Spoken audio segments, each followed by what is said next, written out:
इंदौर में एयरपोर्ट की तर्ज पर तैयार हो रहा आईएसबीटी अत्याधुनिक सुविधाओं से लैस होगा। देश के मेट्रो सिटी के आईएसबीटी की तरह इंदौर के आईएसबीटी का संचालन करने की तैयारी है। Indore ISBT multi modal connectivity पर आधारित होगा। इसी का जायजा लेने आईडीए के सीईओ रामप्रकाश अहिरवार MR10 पर स्थित निर्माणाधीन आईएसबीटी पर पहुंचे, जहां हमारी विशेष संवाददाता रोशनी शर्मा ने सीईओ रामप्रकाश अहिरवार से खास बातचीत की।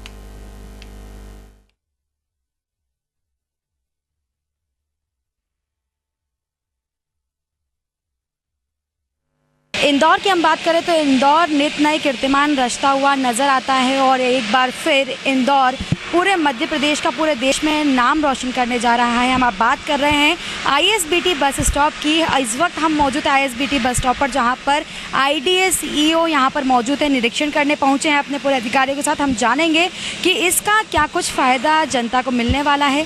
बहुत बहुत स्वागत है सर आपका। Thank you madam. Sir, ISBT जो बस स्टॉप बन रहा है इसका क्या कुछ फ़ायदा इंदौर की जनता को मिलने वाला है? ये जो आईएसबीटी बस टर्मिनल है ये 15 एकड़ क्षेत्रफल में बन रहा है और लगभग यहाँ एक बार में 43 बसेस आ सकती हैं और पूरे दिन में ऐसा एक कैलकुलेशन है कि लगभग 1200 बसें यहाँ आएंगी जो अलग अलग जगह पे जाती हैं और 1200 बसों में लगभग 50,000 से 60,000 पैसेंजर्स यहाँ से सफ़र करेंगे। ये पूरा बस टर्मिनल जो है एयर कूल्ड बस टर्मिनल है और इसमें जो यात्रियों की जो अन्य सुविधाएं होती हैं जैसे एक शॉपिंग कॉम्प्लेक्स है, रेस्टोरेंट है, मेडिकल फैसिलिटी है, पुलिस की उपलब्धता है, फायर सिस्टम है, ये सब भी यहाँ बनाया गया है। इसका इम्पोर्टेंस ये है कि जैसे लोक परिवहन को बढ़ावा देना, जो पैसेंजर हैं वो लोक परिवहन यानी बस है, सिटी बस है, उनका उपयोग तभी करते हैं जबकि उनको उतना अच्छा सुविधा मिले और थोड़ा कंफर्ट जोन मिले। तो जैसे इस टर्मिनल पे आने के लिए सबसे पहली बात होती है जैसे मुझे अपने घर से निकलना है तो बस स्टैंड तक पहुंचना पड़ेगा, तो उसके लिए 80 जो सिटी बस हैं उनको रखने के लिए यहाँ जगह दी है, यानी कि उनका स्टेशन यहाँ बन रहा है बाहर। तो कोई भी व्यक्ति इंदौर शहर के अलग अलग जगह से आना है तो वो सिटी बस से यहाँ आ सकते हैं। अब इससे जो अंतर्राज्यीय बसें हैं जैसे राजस्थान जाना, महाराष्ट्र जाना, गुजरात जाना है या कहीं और जाना है तो बसों का अलग अलग यहाँ टाइमिंग रहेगा, जो ट्रैवल हैं टूर ऑपरेटर्स हैं उनके हिसाब से, और वो बसें यहाँ से मिल जाएंगी। इसी प्रकार आने का है तो मल्टी मॉडल कनेक्टिविटी जो होता है जैसे कि कोई एयरपोर्ट आए, अब एयरपोर्ट में उनको शहर के अंदर जाना है या कहीं बाहर जाना है बस में बैठ के, तो यहाँ पे मेट्रो का भी स्टेशन दिया गया है और मेट्रो के स्टेशन से कोई रोड पे या ट्रैफिक में नहीं जाना, सीधा फ्लाईओवर दिया हुआ है, वो बस स्टैंड के अंदर आ जाएंगे। इसी प्रकार बस स्टैंड से फ्लाईओवर के माध्यम से मेट्रो में बैठ के भी व्यक्ति अंदर या एयरपोर्ट जा सकते हैं। तो ये कि ये हो गया सिटी बस की कनेक्टिविटी यहाँ है, यात्रियों की सभी सुविधाओं का ध्यान हम लोगों ने रखा है और ये बस स्टैंड जो है इसमें काफ़ी कुछ शॉप्स हैं और यात्रियों को दृष्टिगत रख के बनाया। दिव्यांग लोगों का भी विशेष ध्यान रखा गया है, उनको बैठने के लिए रैंप है उनके लिए, और जो विभिन्न ऑपरेटर्स आएंगे उनके लिए 32 कार्यालय बनाए गए, 32 कार्यालय उनके लिए हैं, तो वो ऑपरेटर्स भी अपना यहाँ पर कार्यालय रख सकते हैं। सर, एक बात और कही जा रही है कि एयरपोर्ट की तर्ज पर इसको बनाया जा रहा है, तो क्या कुछ विशेषता एयरपोर्ट के मुकाबले इसमें रहने वाली?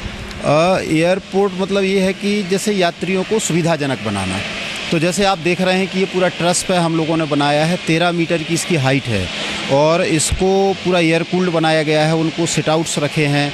जैसे कोई व्यक्ति आता है अंदर आए तो उनको ये कंफर्ट होना चाहिए कि एक साइनेज प्रॉपर हो, मुझे टिकट कहाँ से लेना है, मेरी बस कहाँ से मिलेगी, मुझे बस में कितनी देर इंतज़ार करना है। इंतज़ार कर रहे हैं तो उनको मान लीजिए कि कुछ मनोरंजन है, टीवी है, कोई डिस्प्ले यूनिट्स हैं या कुछ शॉपिंग करना है तब तक तो शॉपिंग कर लें, या किसी को तबीयत ख़राब है तो दवाई मिल जाए, फर्स्ट एड हेल्प मिल जाए, तो ये सब हम लोगों ने रखा है। इसीलिए ये कहा जा रहा होगा कि मतलब एयरपोर्ट की तर्ज पर बना रहे हैं। इसका हम लोगों ने पूरा ट्रस बनाया है और काफ़ी इसको पूरा मैकेनाइज्ड मशीनों से डिज़ाइन है ये, तो काफ़ी कुछ इसकी स्ट्रेंथ का, इसकी क्वालिटी का ध्यान रखा गया है। सर, एक बात और जानना चाहूँगी कि ये जो यहाँ पर 36 दुकानें तकरीबन बनाई गई है और इसके अलावा जो 16 रेस्टोरेंट हैं, तो इसका संचालन आईडीए द्वारा किया जाएगा कि इसका सेल आउट या रेंट पे दी जाएंगी? ये हमारे इंदौर विकास प्राधिकरण के व्यय नियम है, डिस्पोजल ऑफ प्रॉपर्टी जो पूरा एक्ट है उसके तहत हम लोग करते हैं। तो इसके लिए एक कमेटी बनाई गई है और कुछ हमने अपने इंजीनियर्स को और कंसल्टेंट्स को बाहर के बस स्टैंड का अध्ययन करने भी भेजा है।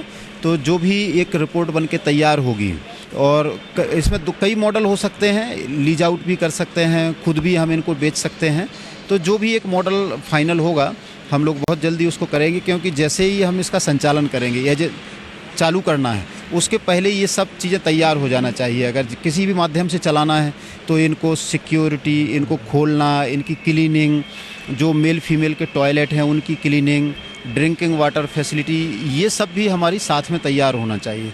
तो इसके लिए हम लोग प्रयास कर रहे हैं और उम्मीद है कि जल्दी हम इसको पूरा कर लेंगे। बहुत बहुत धन्यवाद सर हमारे जुड़ने के लिए। तो ये थे IDCEO रामप्रकाश अहिरवार जी, जिन्होंने बताया कि किस तरह से ये पूरा ISBT बस स्टॉप बनाया जा रहा है।